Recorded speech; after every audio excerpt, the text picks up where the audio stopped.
Hi friends, welcome to infinite world of GK. ഇന്ന് നമ്മൾ കാണാൻ പോകുന്നത് ബയോഡൈവേഴ്സിറ്റി ഡേ ക്വിസാണ്. നീലക്കുറിഞ്ഞി ജൈവവൈവിധ്യ ക്യാമ്പിൽ പങ്കെടുക്കുന്ന കൂട്ടുകാർക്കായി പ്രത്യേകം തയ്യാറാക്കിയതാണ്. അപ്പോൾ എല്ലാവരും വീഡിയോ മുഴുവനായിട്ട് കാണാൻ വേണ്ടി ശ്രമിക്കുക. നമുക്ക് ചോദ്യങ്ങൾ നോക്കാം. ലോകമെമ്പാടും അന്താരാഷ്ട്ര ജൈവവൈവിധ്യ ദിനം ആഘോഷിക്കുന്നത് എന്നാണ്? മെയ് 22-ന്. ജൈവവൈവിധ്യം അഥവാ ബയോഡൈവേഴ്സിറ്റി എന്ന പദം ആദ്യമായി ഉപയോഗിച്ച വർഷം ഏതാണ്? 1985. 1985-ലാണ് ജൈവവൈവിധ്യം എന്ന പദം ആദ്യമായി ഉപയോഗിച്ചത്. ജൈവവൈവിധ്യം എന്ന പദം ആദ്യമായി ഉപയോഗിച്ചത് ആരാണ്? വാൾട്ടർ ജി റോസൺ ആണ് ജൈവവൈവിധ്യം എന്ന പദം ആദ്യമായി ഉപയോഗിച്ചത്.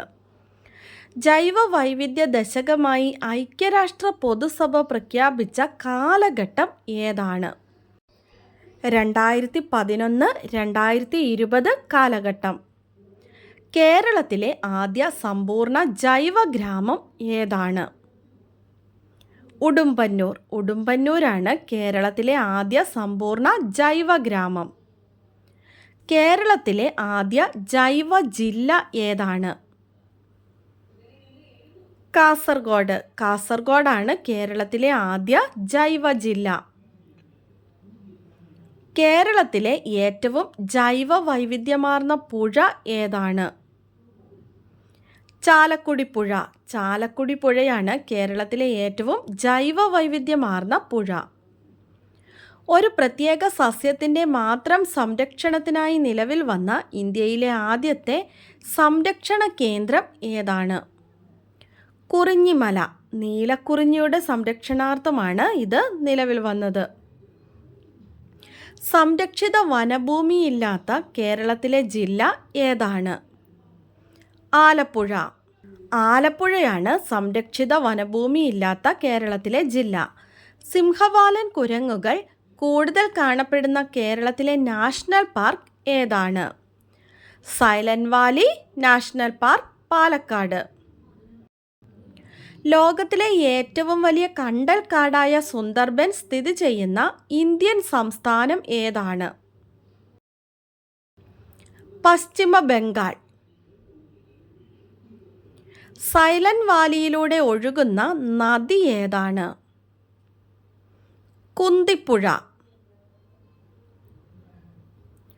കേരളത്തിലെ ഏറ്റവും മലിനീകരണം കുറഞ്ഞ നദിയായി കരുതപ്പെടുന്ന നദി ഏതാണ്?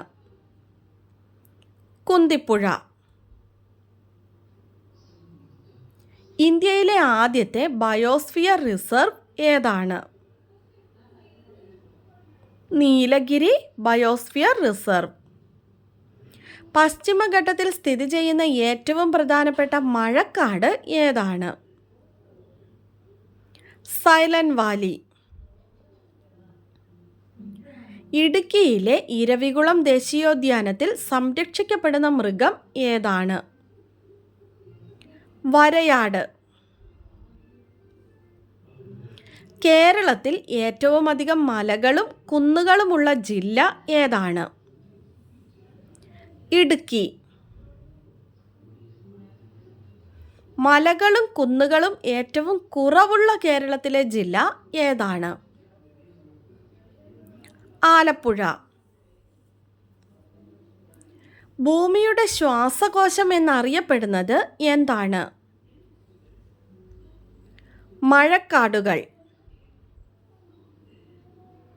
ലോകത്തിലെ ഏറ്റവും വലിയ മഴക്കാടുകൾ ഏതാണ്?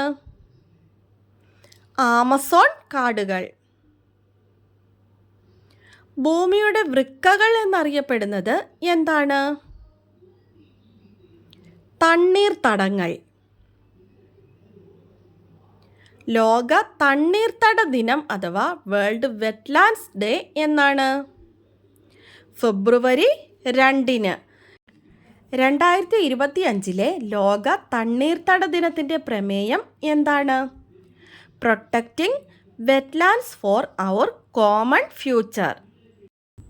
തണ്ണീർത്തടങ്ങൾ സംരക്ഷിക്കുന്നതിനു വേണ്ടിയുള്ള ആദ്യ കൺവെൻഷൻ നടന്നത് എവിടെയാണ്? ഇറാനിലെ റാംസറിലാണ് നടന്നത് 1971 ഫെബ്രുവരി 2-ന്. ലോകത്തിലെ ഏറ്റവും വലിയ തണ്ണീർത്തടം അഥവാ ലാർജസ്റ്റ് വെറ്റ്ലാൻഡ് ഏതാണ്? പാൻഡനാൽ.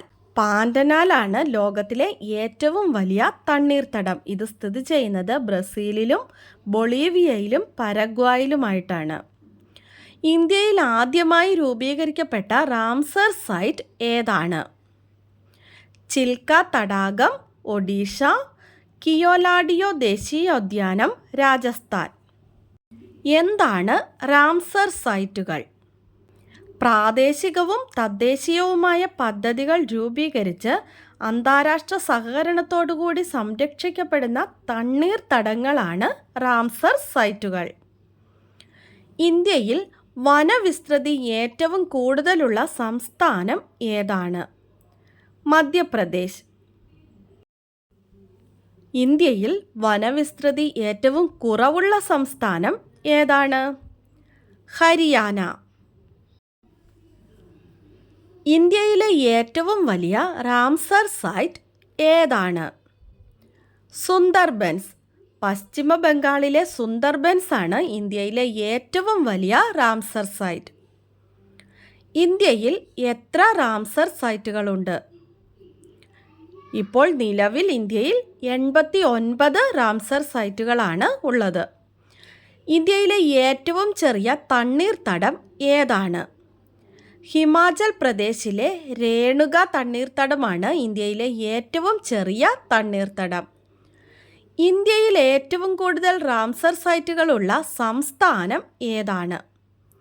തമിഴ്നാട്. തമിഴ്നാട്ടിലാണ് ഏറ്റവും കൂടുതലുള്ളത്, 20 റാംസർ സൈറ്റുകൾ. അന്താരാഷ്ട്ര ജൈവ വൈവിധ്യ ദിനം അഥവാ ഇൻ്റർനാഷണൽ ഡേ ഫോർ ബയോഡൈവേഴ്സിറ്റി 2025-ൻ്റെ പ്രമേയം എന്താണ്? പ്രകൃതിയുമായുള്ള ഐക്യവും സുസ്ഥിര വികസനവും, harmony with nature and sustainable development.